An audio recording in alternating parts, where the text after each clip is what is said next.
जय श्री कृष्ण मित्रों। हर महीने हमारी माताओं बहनों को मासिक धर्म की पीड़ा से क्यों गुजरना पड़ता है। कई बार हमारी माताओं बहनों के मन में ये ख्याल भी आता है कि ऐसा हमारे साथ ही क्यों होता है। इंद्रदेव की किस गलती के कारण समस्त स्त्रियों को हर महीने मासिक धर्म की पीड़ा से गुजरना पड़ता है। इन सभी प्रश्नों का जवाब गरुड़ पुराण में दिया गया है। मित्रों, आज के इस वीडियो में मैं आपको सबको बताऊंगा कि स्त्रियों को मासिक धर्म के दौरान किन कार्यों को करना चाहिए और किन कार्यों से परहेज करना चाहिए। मित्रों, स्त्रियों को होने वाले मासिक धर्म का उल्लेख हमारे हिंदू धर्म ग्रंथों में भी मिलता है। समस्त माताओं बहनों को यह पौराणिक कथा पूरी अवश्य सुननी चाहिए, जिसे सुनने के बाद आपके मन में उठ रहे सभी प्रश्नों का उत्तर आपको मिल जाएगा। चलिए, आपका समय ज्यादा ना व्यर्थ करते हुए कथा को प्रारंभ करते हैं। मित्रों, एक बार भगवान विष्णु माता लक्ष्मी के साथ क्षीर सागर में शेष नाग की शैया पर विराजमान थे। तभी एकाएक देवी लक्ष्मी भगवान विष्णु से पूछती हैं, हे प्रभु, आज मेरे मन में एक प्रश्न को लेकर एक शंका उत्पन्न हो रही है। हे स्वामी, कृपया आप मेरे इस शंका का समाधान कीजिए। भगवान विष्णु माता लक्ष्मी की बात सुनने के बाद कहते हैं, हे नयन प्रिय, तुम्हारे मन में किस प्रश्न को लेकर शंका उत्पन्न हो रही है। मेरे रहते हुए तुम व्यर्थ ही चिंतित हो रही हो। हे प्रिय, तुम्हारे मन में जो भी प्रश्न है तुम निसंकोच होकर पूछो। मैं तुम्हारे मन में उठ रहे सभी प्रश्नों का समाधान अवश्य करूंगा। तब माता लक्ष्मी कहती हैं, हे स्वामी, स्त्रियों को प्रतिमाह मासिक धर्म की पीड़ा से क्यों गुजरना पड़ता है। इंद्रदेव की किस गलती के कारण समस्त संसार की स्त्रियों को हर महीने मासिक धर्म की पीड़ा सहन करनी पड़ती है।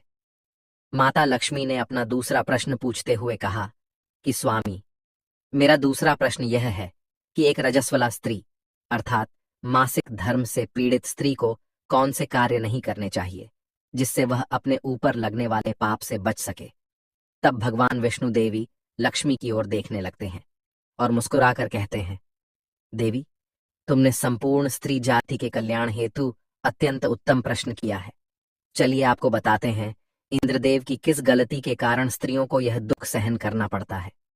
हे देवी, भागवत पुराण के अनुसार एक बार देवताओं के गुरु बृहस्पति और देवलोक के राजा इंद्र में किसी बात को लेकर विवाद हो गया। इस विवाद से देवताओं के गुरु बृहस्पति देवराज इंद्र से काफी नाराज हो गए और देवलोक छोड़कर कहीं और चले गए। असुरों ने इसी मौके का फायदा उठाकर देवलोक पर अपनी पूरी सेना के साथ आक्रमण कर दिया। यह युद्ध काफी दिनों तक चला।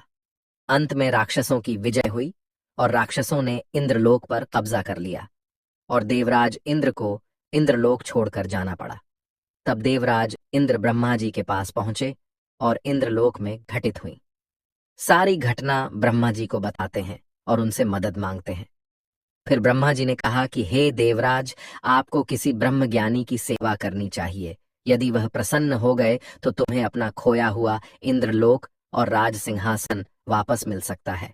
देवराज इंद्र ब्रह्मा जी के आज्ञानुसार एक ब्रह्म ज्ञानी व्यक्ति की खोज की और उस ब्रह्म ज्ञानी व्यक्ति की सेवा करने लगे। लेकिन इंद्रदेव इस बात से अनजान थे कि उस ब्रह्म ज्ञानी की माता असुर अर्थात राक्षसी थी, इसलिए उसका असुरों के प्रति विशेष लगाव था। ऐसे में इंद्रदेव द्वारा अर्पित सारी हवन सामग्री इंद्रदेव द्वारा जो देवताओं को अर्पित की जाती थी वह ब्रह्मज्ञानी व्यक्ति असुरों को चढ़ाया करता था। इससे इंद्रदेव की सेवा भंग हो रही थी। जब इंद्र को यह बात पता चली तो वो बहुत क्रोधित हुए और उन्होंने उस ब्रह्मज्ञानी की हत्या कर दी। हत्या करने से पहले इंद्रदेव उस ब्रह्मज्ञानी को अपना गुरु मानते थे और शास्त्रों में गुरु की हत्या करना घोर पाप माना गया है। इंद्रदेव को उनके क्रोध में की गई गलती के कारण ब्रह्म हत्या का दोष भी लग गया।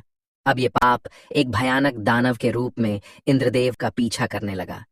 अंततः थक हार कर किसी तरह इंद्र ने स्वयं को एक फूल में छुपाया और कई वर्षों तक उसी फूल के अंदर रहकर भगवान विष्णु की घोर तपस्या की।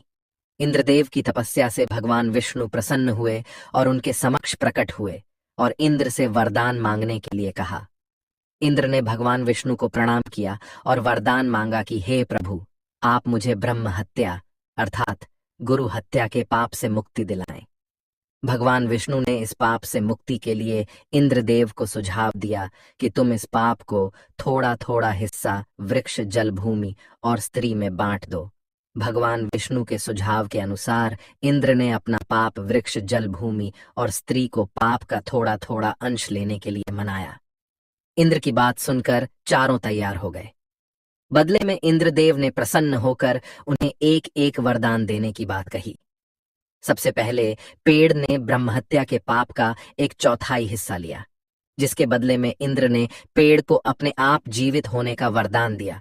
इसके बाद जल ने पाप का 1/4 हिस्सा लिया, तो इंद्र ने जल को वरदान दिया कि जल को अन्य वस्तुओं को पवित्र करने की शक्ति होगी। तीसरे पड़ाव में भूमि ने ब्रह्म हत्या का दोष इंद्र से लिया। बदले में इंद्र ने भूमि को वरदान दिया कि भूमि पर आने वाली कोई भी चोट से उसे कोई असर नहीं होगा और वो फिर से ठीक हो जाएगी। और अंत में स्त्री ने इंद्र का शेष बचा हुआ पाप अपने ऊपर ले लिया। बदले में इंद्र ने स्त्री को वरदान दिया कि स्त्रियों को हर महीने मासिक धर्म होगा, लेकिन महिलाएं पुरुषों की अपेक्षा कई गुना ज्यादा काम का आनंद उठा सकेगी। तभी से संसार की समस्त स्त्रियों को हर महीने मासिक धर्म की पीड़ा से गुजरना पड़ता है। पौराणिक मतों के अनुसार स्त्रियां ब्रह्म हत्या यानी अपने गुरु की हत्या का पाप सदियों से उठाती आ रही हैं, इसलिए उन्हें मंदिरों में जाने की इजाजत नहीं है। गरुड़ पुराण के मुताबिक जो व्यक्ति गर्भवती महिला या मासिक धर्म से पीड़ित महिला का अपमान करता है, उसे परेशान करता है, उसके साथ गलत बर्ताव करता है, ऐसे लोगों को पाप का भागीदार बनना पड़ता है। मासिक धर्म के दौरान यदि पति अपनी पत्नी के साथ संबंध बनाए तो इसे महापाप माना जाता है और नरक की यातनाएं झेलनी पड़ती हैं। फिर भगवान विष्णु देवी लक्ष्मी से कहते हैं, हे प्रिय, यह कथा सुनने के बाद आपके पहले प्रश्न का उत्तर तो आपको मिल ही गया है। हे देवी, आपका दूसरा प्रश्न है कि मासिक धर्म के समय राजस्वला स्त्री को कौन से कार्य नहीं करने चाहिए। हे देवी, अब जो मैं बताने जा रहा हूं इसे ध्यानपूर्वक सुनना देवी। मासिक धर्म के समय राजस्वला स्त्री 3 से 5 दिनों के लिए अपवित्र हो जाती है। इस दौरान स्त्री को पूजा पाठ नहीं करना चाहिए, ना ही पवित्र पुस्तकों को हाथ लगाना चाहिए और ना ही सत्संग करना चाहिए। प्रत्येक स्त्री को इन 3 से 5 दिनों में अपने बाल भी नहीं धोने चाहिए। यदि वह स्त्री ऐसा करती है तो उसके पति की आयु कम होती है। मासिक धर्म के दौरान पेड़ पौधों को स्पर्श नहीं करना चाहिए और मासिक धर्म के समय स्त्री को मंदिर नहीं जाना चाहिए एवं किसी भी पुरुष को रजस्वला स्त्री के साथ संबंध भी नहीं बनाना चाहिए। जो पुरुष रजस्वला स्त्री के साथ संबंध बनाता है उसे ब्रह्म हत्या का पाप लगता है। जो पुरुष रजस्वला स्त्री के वस्त्रों को स्पर्श करता है उसे भी पाप लगता है। रजस्वला स्त्री के शरीर में 3 से 5 दिनों तक ब्रह्म हत्या का पाप निवास करता है और 6वें दिन ही वह स्नान करके पवित्र हो जाती है। 6वें दिन स्नान करने के पश्चात रजस्वला स्त्री को अपने पति का मुख देखना चाहिए, अन्य किसी पुरुष का मुख नहीं देखना चाहिए।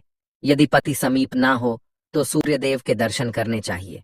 आगे भगवान विष्णु कहते हैं, हे देवी, इस प्रकार से मैंने आपको स्त्री के रजस्वला होने के पीछे की कथा और रजस्वला स्त्री को कौन से कार्य नहीं करने चाहिए इसके विषय में बता दिया है। अब माता लक्ष्मी कहती हैं, हे प्रभु, आज आपने मुझे ही नहीं अपितु समस्त संसार की स्त्रियों को यह कथा सुनाकर उन सभी पर उपकार किया है। हे स्वामी, मैं भी आपको वचन देता हूँ, जो भी स्त्री मासिक धर्म के दौरान पूजा पाठ करेगी, पति के साथ संबंध रखेगी, उसके घर में मैं प्रवेश नहीं करूंगी। तो मित्रों, यही कारण है कि मासिक धर्म के दौरान किसी भी स्त्री को छूना पाप माना गया है। मासिक धर्म के दौरान स्त्रियों को पूजा अनुष्ठान से दूर रहना चाहिए। आशा करते हैं सभी माताओं बहनों को हमारी यह कथा पसंद आई होगी। आप हमें कमेंट करके अवश्य बताएं। वीडियो अच्छी लगी हो तो वीडियो को लाइक जरूर करें। कमेंट में जय श्री हरि विष्णु अवश्य लिखें, साथ ही चैनल को सब्सक्राइब करें। मित्रों, वीडियो को देखने के लिए आपका सभी का हृदय से धन्यवाद।